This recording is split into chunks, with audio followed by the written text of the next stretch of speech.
Teka, teka. Sasakay ka talaga? Ang taba-taba mo. Paano kung maplat ang gulong nito? Nagmamadali kasi ako, kailangan ko makarating sa opisina. Oh, tapos, pakialam ko. Ba't di ka nalang mag-special ride? Yung solo ka, para kasya lahat ng taba mo. Miss, makikisabay lang ako. Tsaka magbabayad naman ako, kailangan ko lang makapunta sa opisina. Eh kung mag-taxi ka na lang kaya, tabachoy. Ang sikip-sikip na dito eh, magtitiis pa ako sa taba mo. Dali lang po, ma'am. Walang galang na lang po. Kasi po, meron po akong hinahabol na kita dito, no? Ma'am, pasok na po kayo, ma'am. Pasok na po kayo. Ma'am, huwag na naman po sa anong pagsabihan ng ganyan si madam. Okay po. Okay na po. Tara na po, Pag itong gulong nito, na flat ha, kasalanan mo. Katakawan mo siguro, kaya ka pigi oink-oink.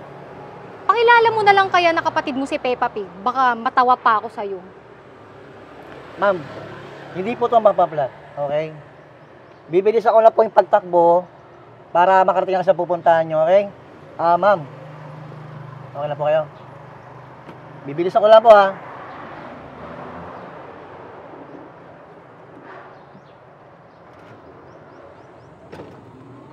Kuya, sa tabi na lang po. Para po. Dapat lang, bumaba ka na. Sikip-sikip na nga dito eh. Lugi na nga ako sa pamasahe. Lugi na din yung driver, no? Ang bigat-bigat mong balyena ka. Kuya, salamat po ha. Ay, ma'am. Salamat din po sa concern. Thank you po, ma'am. Ingat po kayo.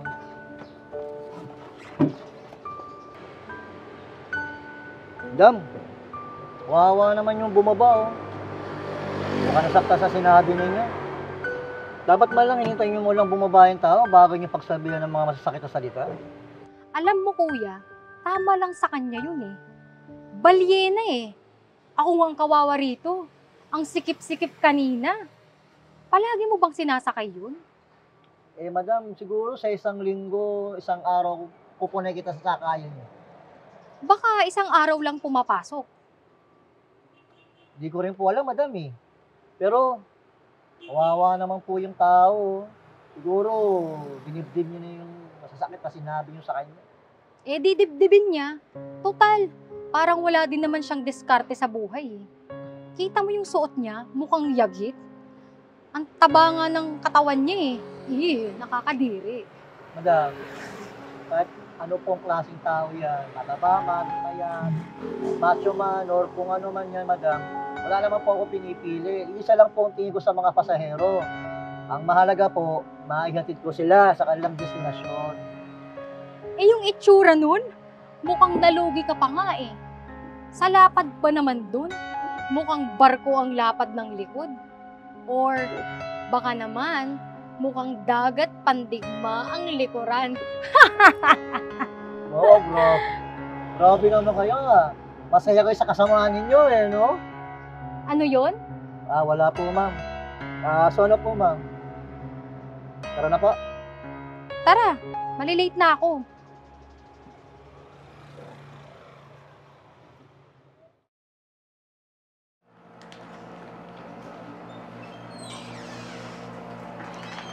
Hello, good afternoon. Tama ba? Ito yung Global T-Bone Solutions? Yes, ma'am. Good afternoon. Dito nga po. Okay, good. Today is my final interview and my name is Lay. Nasaan ang boss mo? Ma'am, si Ma'am Sherilyn po ba? Si Ma'am Sherilyn po may meeting. So, siguro mag-wait na lang po muna kayo dito habang hinihintay natin yung meeting niya matapos. Meeting? Baka naman sobrang tagal. Ma'am, hindi ko po kasi sigurado kung anong oras matatapos yung meeting ni Ma'am Sherilyn. Hindi ka sigurado? What? Hindi mo alam yung trabaho mo? How pathetic. Sige, ganito na lang po, ma'am, ha? Siguro maghintay na lang po tayo dito. Hintayin na lang natin matapos yung meeting dahil alam ko, mabilis na lang po yun. Wala akong pake. Kung ako sa inyo, tapusin na natin yung interview na to. Sure naman ako na matatanggap ako dito eh. Ma'am, baka hindi po kayo aware. After po ng final interview nyo, doon nyo lang po malalaman if you're in. Sigurado ako natanggap na ako dito. Dahil ikaw nga, staff ka dito, di ba? Isa kang nene. Pipitsugi ng itsura. Ako pa kaya, hindi matatanggap? Ma'am, just so you're aware, college po ako, tapos po ako ng college para tawagin yung walang kwenta at nene. Wow, graduate ka pala eh.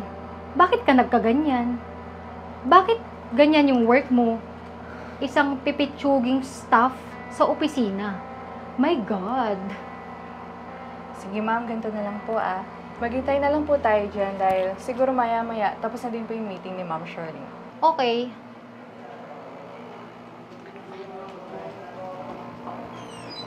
Kasi, nag-break mo na kami sa meeting. Nagawa mo ba yung pinagawa ko sa'yo? Ah, yes ma'am. By the way ma'am, pinagana po pala sa inyo para sa final week. Si Miss Leita. Ikaw? Ikaw yung tabachoy sa kalsada, di ba? Ako nga. Nagkataon lang na nasira ang SUV ko at coding naman ang luxury car ko. Ikaw pala yung applicant pa manager position. Oo. Overqualified ba ako? Eh di, i-hire mo na ako agad. Tanggapin mo na ako agad, di ba? Kasi deserve ko naman yung posisyon na ina-applyan ko sa inyo.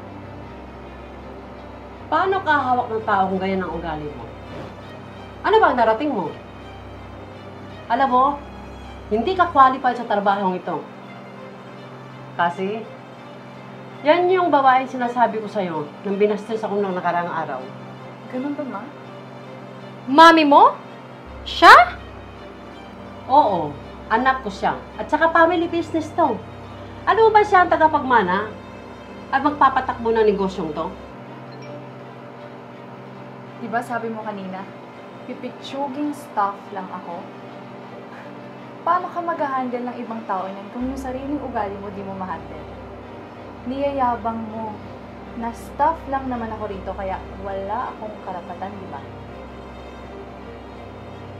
Hindi ka ba nahiya sa mga pinagagawa mo? Gaano kakapal ang mukha mo para sabihin mo deserve mo ang trabahong to? Well, sorry ka na lang dahil hindi ka tanggap at hindi ka tatanggapin sa kumpanyan to.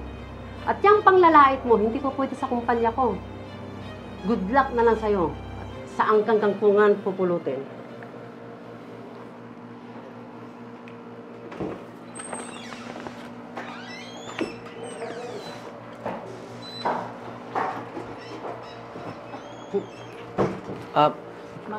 Ma'am, magandang araw po. Hiring po ba kayo ng company driver? Nabasa ko po yung paskil sa labas. Oo. Teka, di ba ikaw yung driver sa service? Wait, opo, madam. Ako po yun. Ma'am, kung sakali po na papasa po ako, sana po maging stable na po ako sa trabaho. Para po sana sa pamilya ko. Alam kong mabuti ang iyong kalooban. Kaya tanggap ka na. Bilang personal driver ko mismo. Talaga po. Pagbutihin mo ang trabaho mo, ha? Maraming salamat po, ma'am. Thank you po. Congratulations, sir. Thank you po. Salamat po.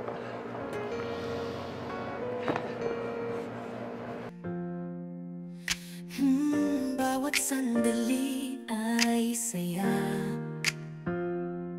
kaibigan at pamilya nagkakasama.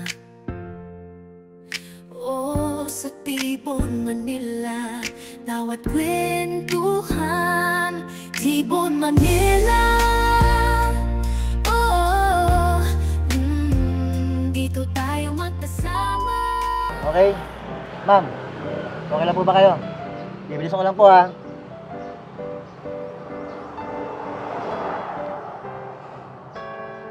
Ayaw mandar. Pinipindot ko kasi. O, di ko pinindot. Di ba sabi mo ito na lang? Meeting na matatagal. Baka naman sobrang tagal. Wala ako dito, ah. Wala. Sige. Baka naman Meeting? yung sinasabi mo, ha? Okay. Meeting? Baka naman sobrang tagal. Hindi ko po sigurado. Wala kasi sigurado kung matatagalan yung meeting ni Ma'am Shirley. Tumagal yun. Pakailan mo naman na. Ma'am Shirley. Okay, ready. Doon na tayo sa Le. Kaya na. CCTV. Yes. Okay, Okay, ready. ma'am. Sa'yo na, hindi agad na. 3, 2, 1. Anak ko siya.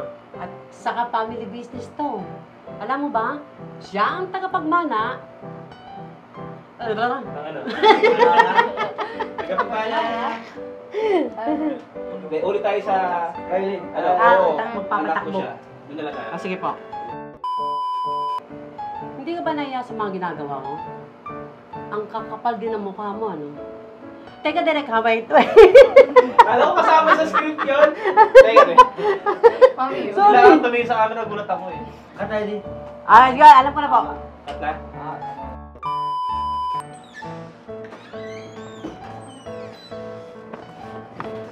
Ay, teka lang. Nakita ka, andyan ano. Exit ka talaga, exit ka, baba ka nun. Nakita kita nung humarap ka pa eh. Balik ka ulit.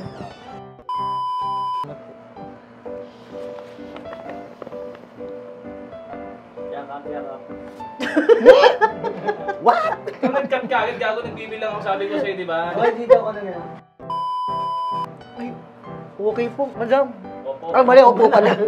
Opo pa. Opo, madam. Ako po yun. Special ride. Special ride, yung solo ka, para ka sa lahat ng tabaho. Ano kaya sa akin na?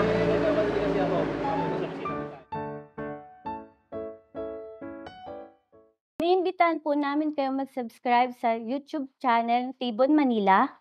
Mag-like sa Facebook page. Follow our TikTok page ng Tibon Manila. Sa Ang Tibon saya- Manila, ang saya'y walang katulad. Sa Tibon, Manila, buhay ay masaya. Kasama ang bagata, wala kasing saya. Sa bawat tulog at galaw, magkasama tayong lahat. Tibon, Manila, walang pag-aalilangan.